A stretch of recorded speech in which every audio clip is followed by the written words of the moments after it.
वफाकी हुकूमत की जो नई ईवी पॉलिसी तो आते आते मालूम नहीं है कि पता नहीं कहाँ रह गई है, गुम हो गई है। पंजाब हुकूमत की इस नई NEV पॉलिसी के बारे में बताइएगा, इसमें कौन से अहम पॉइंट्स हैं, कितनी सूदमंद है? ऐसा है जी कि अभी तो ये जो ट्रांसपोर्ट डिपार्टमेंट है जी उसने एक हतमी आप यूँ समझ लें कि जो लेजिस्लेटिव कवर के लिए जो एक एक पूरा अपना वो प्रपोजल तैयार किया है और उसको काबीना को भेजा है। और उससे पहले जो है उन्होंने अपनी वेबसाइट पे भी अवेजा किया और उसको कहा है कि जी ये फाइनल ड्राफ्ट है। इससे पहले तमाम जो लोग हैं, स्टेक होल्डर्स हैं, उनसे बातचीत के बाद जो है ये पॉलिसी जो है वो मुरतब की गई। इसमें जो सबसे अहम बात है वो ये है कि 20 साल पुरानी गाड़ियां जो हैं पंजाब भर में, उनको मरहलावार, जो कि पेट्रोल और डीजल पे चलती हैं, उनको मरहलावार खत्म करने के लिए जो है वो एक पूरा एक रोड मैप उसके अंदर दिया गया है। ना सिर्फ जो है वो नॉर्मल जो लोग शहरियों के पास कारें हैं, बल्कि जो ट्रांसपोर्ट में बड़ी गाड़ियां इस्तेमाल हो रही हैं और 20 साल पुरानी है, उनको भी रिटायर करने का एक पूरा जामे प्लान है। उस प्लान के अंदर ये है कि ना सिर्फ लोगों को ये फैसिलिटी फराहम की जाएगी कि वो स्क्रैप के लिए गाड़ी को ख़त्म करवाने के लिए जो स्क्रैपेज है उसको दे दें, और उसकी जो हुकूमत है वो उनको नई इलेक्ट्रिक व्हीकल खरीदने में जो है वो उनको मुआवनत भी करेगी। तो काफी काफी कॉम्प्रिहेंसिव है। बल्कि उसके अंदर तो यहाँ तक भी लिखा गया है कि चूंकि बहुत सारी गाड़ियां जो है इलेक्ट्रिक व्हीकल जब सड़कों पे आ जाएंगी तो हादसात का खदशा है, खास तौर पे जो बैटरीज हैं उनके मामला पे। तो रेस्क्यू 1122 जो है उसको भी ट्रेन किया जाएगा कि इस तरह के जो हादसात होंगे सड़कों के ऊपर तो उनको कैसे टैकल करना है। तो काफी कॉम्प्रिहेंसिव। बिल्कुल राय साहब, आप सही कह रहे हैं। और पाकिस्तान जब यहाँ पर गर्मी होती है तो फिर बहुत ज़्यादा होती है, और ऐसे में यकीनन जो इलेक्ट्रिक गाड़ियाँ हैं और फिर जो उसके अलावा उनमें इस्तेमाल होने वाले इक्विपमेंट्स हैं उनके भी हीटअप होके आग लगने के खदशात भी मौजूद हैं। उसके लिए भी यकीनन तैयारियां की जा रही हैं, गौर किया जा रहा है। शहजाद साहब, आपकी जानिब आते हैं कि ऐसे वक्त में जब मुल्क में महंगाई अरूज पर है तो 20 साल पुरानी गाड़ियों पर पाबंदी के फैसले को आप मोटर डीलर्स और आम शहरियों के नुक्ते नज़र से कैसे देखते हैं, क्या कमेंट करेंगे इस पर? देखें, ये पॉलिसी तो बहुत अच्छी है, लेकिन बात ये है कि हमारे मुल्क के जो हालात हैं और जो लोगों के कारोबारी और नौकरी के जो हालात हैं वो हमारे सामने हैं। मेरा ख्याल है हुकूमत पंजाब को इसके ऊपर मजीद वर्किंग की ज़रूरत है। अगर ये शहर लाहौर तक कोई बात होती तो शायद हम समझते हैं कि चलें जी, ट्रायल बेसिस के ऊपर हम करते हैं, लेकिन ये बहुत मुश्किल काम है। मेरे ख्याल है कोई लाखों नहीं, लाखों से ज़्यादा गाड़ियाँ जो है वो पंजाब में 20 साल 25 साल पुरानी गाड़ियाँ हैं। बिल्कुल। और इस वक्त जो मौजूदा हालात है उसमें एक छोटी गाड़ी खरीदना बहुत मुश्किल काम है, बड़ी तो गाड़ी की हम बात ही नहीं कर सकते। मेरा ख्याल है कि हुकूमत पंजाब को इस पे नजरसानी की जरूरत है। सही, बिल्कुल सही है। शाहनवाज साहब, इलेक्ट्रिक गाड़ियों की खरीद पर जो रजिस्ट्रेशन है, टोकन टैक्स में 95% रियायत के ऐलानात जो बातें की जा रही हैं, क्या ये माली मरात खरीदारों को इलेक्ट्रिक की तरफ राग़िब करने के लिए काफ़ी होंगे, इनाफ है? बज़ाहिर तो जी पॉलिसी पढ़ने के बाद जो है वो ये लगता है कि ये सारी पॉलिसी जो है वो 2035 तक जो है वो नाफिजुल अमल होगी। यानी कि 2026 के आखिर में इसको स्टार्ट किया जाएगा, 27 28 और ये सारे साल। और इसको ओवरऑल जो दुनिया के अंदर जो ट्रांजिशन हो रही है और एमिशन के अगेंस्ट जो पॉलिसीज बन रही हैं यूनाइटेड नेशन की, तो उस लिहाज से जो है वो ये सारी तैयारी की गई है। इसमें एक नई इंडस्ट्री पैदा करने की बात भी है। ये महज पाबंदी या गाड़ियों को खत्म करने की बात नहीं है, बल्कि उसमें ये तक लिखा गया है कि एक नई इंडस्ट्री पैदा होगी जिससे लाखों रोजगार लोगों को मिलेंगे। इसी तरह से जैसे जैसे टेक्नोलॉजी तरक्की कर रही है तो पंजाब के अंदर जो है वो बैटरी बनाने की और इस तरह की सनतें जो है वो भी इमर्ज होंगी।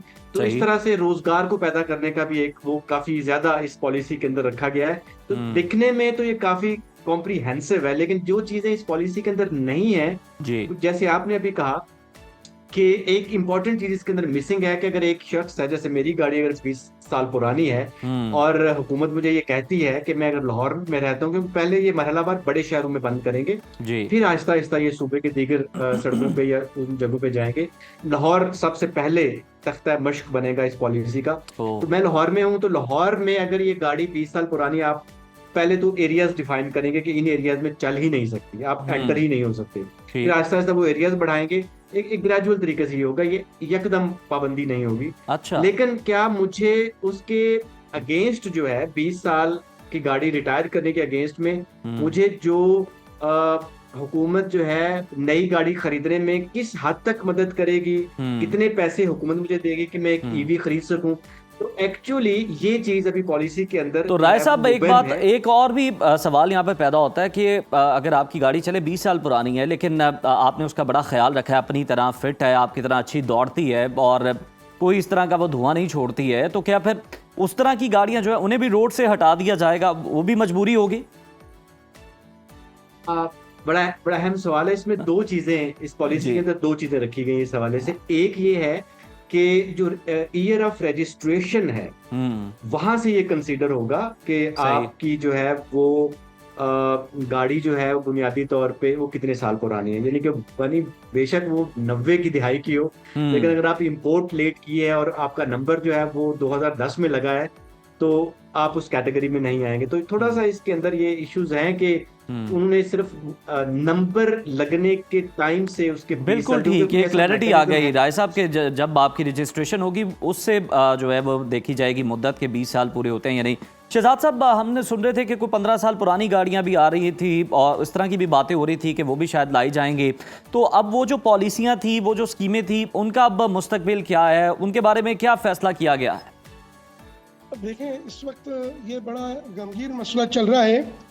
एक साल पहले हुकूमत ने IMF के कहने के ऊपर यूज गाड़ियां, एक तो एज लिमिट उसमें से हटा दी, आप 3 साल 5 साल 10 साल 15 साल पुरानी गाड़ी ला सकते हैं। लेकिन इस वक्त तक अभी तक गवर्नमेंट की पॉलिसी क्या है कुछ समझ नहीं आ रही, और जिसकी वजह से आज एक साल में एक गाड़ी भी इंपोर्ट नहीं हुई। एक तरफ तो हुकूमत ने ये इंदिया दे दिया कि जनाब आप कमर्शियल बेसिस पर गाड़ियां ला सकते हैं और उसकी एज लिमिट भी हटा दी, और दूसरी तरफ जो समंदर पार पाकिस्तानी गाड़ियां भेज रहे थे उसमें बैगेज को इन्होंने बंद कर दिया कि भाई बैगेज पे गाड़ी नहीं आएगी, अब गाड़ी गिफ्ट पर आएगी और TR पे आएगी। अच्छा, जो TR जो है उसका मकसद ये हुआ ट्रांसफर रेजिडेंस, जो शख्स जिस मुल्क से आ रहा है उस मुल्क से गाड़ी लाए। अच्छा, मेजोरिटी जो हमारे लोग हैं वो तो मिडिल ईस्ट में है, मिडिल ईस्ट तो सारा का सारा जो है वो लेफ्ट हैंड है, तो वो पाकिस्तानी जो राइट हैंड मुल्क में आ रहा है वो लेफ्ट हैंड गाड़ी क्यों लाएगा। एक और स्कीम उन्होंने ओपन की भी है, गिफ्ट के तहत जो है वो पाकिस्तानी कहीं से भी अपने ब्लड रिलेशन को गाड़ी गिफ्ट कर सकता है, और उसमें जो कंडीशन है वो 3 साल और 5 साल, इससे ज्यादा पुरानी गाड़ी नहीं आएगी। लेकिन जो गाड़ी आएगी चाहे वो TR पे आए चाहे गिफ्ट पे आए, वो 1 साल तक ट्रांसफर नहीं होगी। जिस शख्स ने बैरून मुल्क से भेजी है वो गाड़ी उसी के नाम पे रहेगी। तो इस किस्म की पॉलिसी तो बेहतर ये है कि गवर्नमेंट ऑफ पाकिस्तान इस स्कीम को टोटली बंद कर दे। कम से कम इस कारोबार से लाखों करोड़ों लोग वाबस्ता हैं पाकिस्तान में भी। शहजाद साहब, ये बड़ा अहम नुक्ता है, जिस तरह से आपने कहा कि ये गाड़ियां जो हैं ये 1 साल तक रजिस्टर्ड नहीं हो सकेंगी, और जो बड़े डीलर्स हैं जिन्होंने इस तरह से गाड़ियां जिनके पास यकीनन ये खड़ी भी हैं, तो उनकी तो जो इन्वेस्टमेंट है वो तो मुकम्मल तौर पर ब्लॉक हो गई है, और अगर किसी को भेजी भी गई है हकीकी तौर पर गिफ्ट स्कीम के तहत, तो वो 1 साल तक अगर रजिस्टर्ड नहीं करा सकेगा तो वो गाड़ी रोड पे कैसे आएगी? भाई वही मसला है। हुकूमत से बहरहाल हम अपील कर रहे हैं, कोशिश कर रहे हैं कि इस बात को हटाएं। ये वैसे भी ह्यूमन राइट्स के खिलाफ है, इंसानी हुकूक के खिलाफ है, चार्टर जितना भी है हमारा।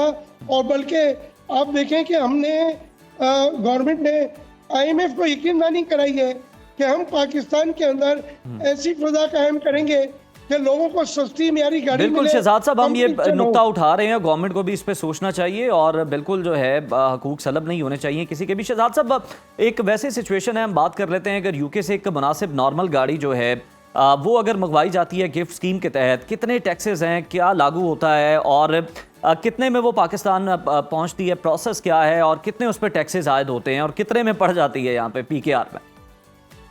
देखें, इस वक्त जो 650 से लेके 1299 सीसी तक जो गाड़ी है जी। अगर वो TR और गिफ्ट के तहत आएगी तो उस पर डॉलर ड्यूटी फिक्स है, यानी 650 सीसी के ऊपर जो है वो $4800 फिक्स है। ठीक। और इसी तरह अगर हम 1000 सीसी की गाड़ी लाते हैं तो उस पर तकरीबन कोई $6200 फिक्स है। और 1299 यानी 1300 के अंदर $13000 फिक्स है। इसमें कोई कमी पेशी नहीं है, ना पिछले साल थी ना इस साल है। हालांकि हुकूमत ने बड़े दावे किए कि जी हमने इस्तेमाल शुदा गाड़ियों पर बड़ा रिलीफ दिया है। अच्छा, रिलीफ दिया है, कहाँ रिलीफ दिया है? 1300 सीसी से लेके 2000 सीसी तक इन्होंने जरूर रिलीफ दिया है, लेकिन जो कंडीशनें डाली हुई है ना जी कि जी 1 साल तक गाड़ी ट्रांसफर नहीं होगी, फिर वो गाड़ी जो TR के तहत आएगी उस मुल्क से आए तो भाई कौन गाड़ी भेजेगा? कोई समंदर पार पाकिस्तानी आपको गाड़ी नहीं भेजेगा। इससे लाखों लोग जो है उनका कारोबार, जो मुल्क में कार डीलर है या बैरून में मुल्क जो लोग बेचने वाले हैं, वो तो तबाह बर्बाद हो रहे हैं। कोई इसका फायदा नहीं। हाँ, आपने इस कंडीशनों को लगाकर आपने ओपन कर दिया है ट्रेडिंग को। चाइना से जितने चाइनीज गाड़ियां आ रही हैं वो मुल्क में उन्होंने क्लियर कह दिया है कि हम लोकलाइजेशन नहीं करेंगे, हम कंप्लीट बिल्टअप गाड़ी लाकर बेचेंगे। तो मुझे ये लग रहा है कि आने वाले वक्त में जो 3 पुराने जापानीज, तो शहजाद साहब, ये अगर चाइना से भी गाड़ियां इसी तरह से आएंगी और यहाँ पर असेंबल नहीं होंगी तो फिर तो ऑब्वियसली इनकी कीमतें जो हैं वो ज्यादा ही होंगी, सारिफ को तो कोई ज्यादा फायदा नहीं होगा इससे। इसमें एक छोटी सी बात आपको बताऊं जी कि चाइना बोलता है वॉल्यूम। आपके पास जितना वॉल्यूम आप मांगेंगे, अगर मिसाल के तौर पे आप एक कोई भी गाड़ी 650 सीसी अगर 50,000 मांगते हैं तो ऑब्वियसली उसकी कीमत बहुत ज्यादा कम है। और ये एक मंतक चाइना पूरी दुनिया के ऊपर इस वक्त ऑटोमोबाइल इंडस्ट्री के तौर पे छा गया है। उसकी वजह यही सिर्फ है कि उसकी प्रोडक्शन जो है वो इतनी ज्यादा है कि हम तस्वर नहीं कर सकते। अच्छा, लेकिन बात यह है कि हम पिछले 40 साल से तो सुजुकी को देख रहे हैं और टोयोटा और होंडा पिछले 36 साल से हैं। हम क्यों नहीं मैन्युफैक्चरिंग की? हमने क्यों लोकलाइजेशन नहीं की?